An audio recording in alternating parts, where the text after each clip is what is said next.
Cordial saludo.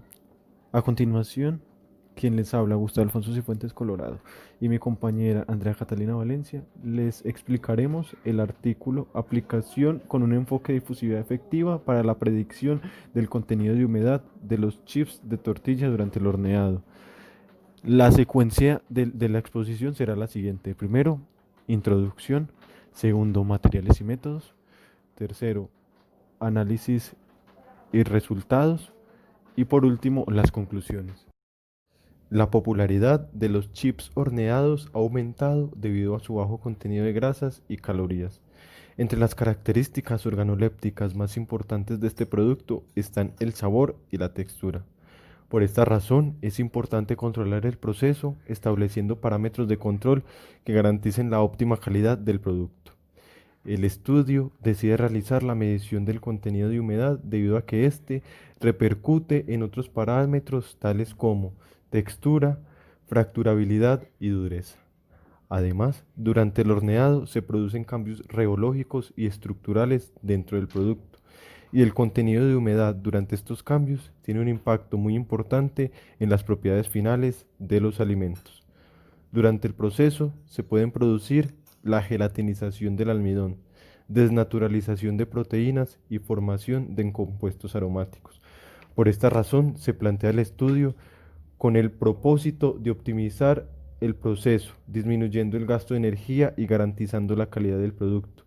Se utiliza el enfoque de difusividad efectiva y modelos empíricos para la predicción del contenido de humedad durante el horneado, mostrando la usabilidad de la ley de Fick.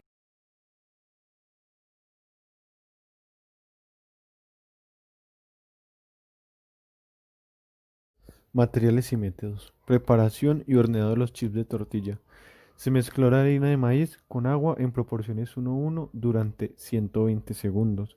Se dejaron reposar por 30 minutos y utilizando una laminadora a escala se obtuvieron los chips con grosor de 1,5 milímetros.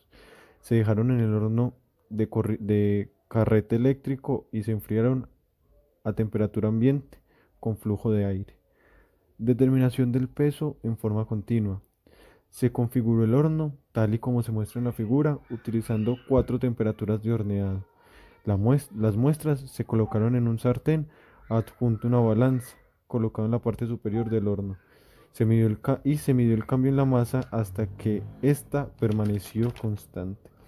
El contenido de humedad se terminó usando un horno de vacío a 100 grados Celsius y 30 milímetros de mercurio vacío durante 5 horas.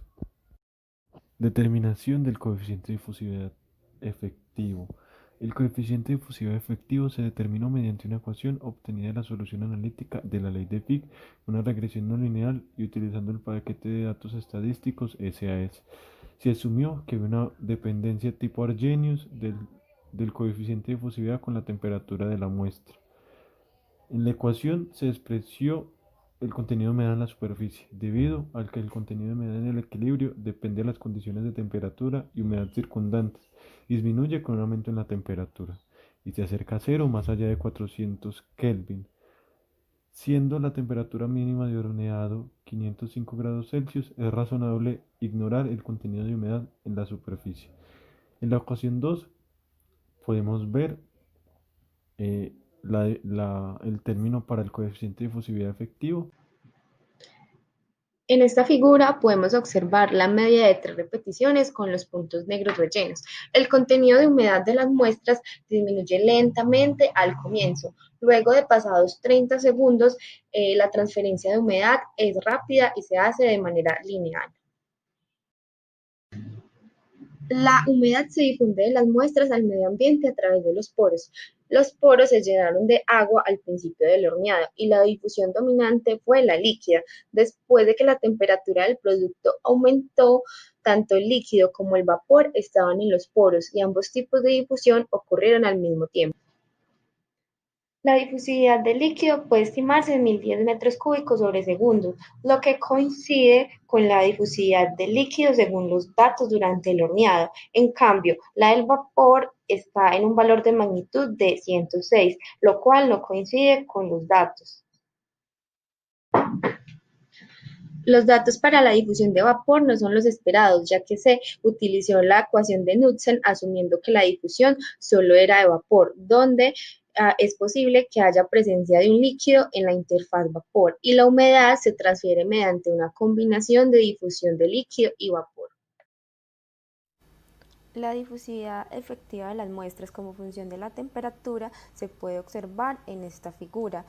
La pendiente del gráfico da el valor de la energía de activación calculado a partir de una regresión lineal, el cual es 13,4 kilojoules mol. La energía de activación para la difusividad de la humedad fue 26,4 para el almidón, 24,5 para el trigo y 36,4 kilojoules mol para el arroz. Estos resultados obtenidos son comparables. Cuando se colocó las muestras en el horno, el transporte de humedad fue lento en los primeros segundos y luego disminuyó linealmente. Con el incremento de la temperatura, los periodos de retraso se hicieron cada vez más cortos. El modelo basado según la ley de difusión de Fick predijo un menor contenido de humedad que los valores reales al comienzo del horneado. Luego hubo un acuerdo entre los valores predichos y los experimentales al final del proceso de horneado. El contenido de humedad se predijo usando esta ecuación. M es el contenido de humedad de la temperatura y T minúscula es el tiempo de horneado. Este es un modelo empírico utilizando los datos de la Biblioteca Estadística SAS. La difusividad media efectiva de las muestras es mayor con el aumento de la temperatura de horneado. Las predicciones del modelo estaban bastante en concordancia con los resultados experimentales. El modelo empírico generalmente sobrepredijo el contenido de humedad de las muestras.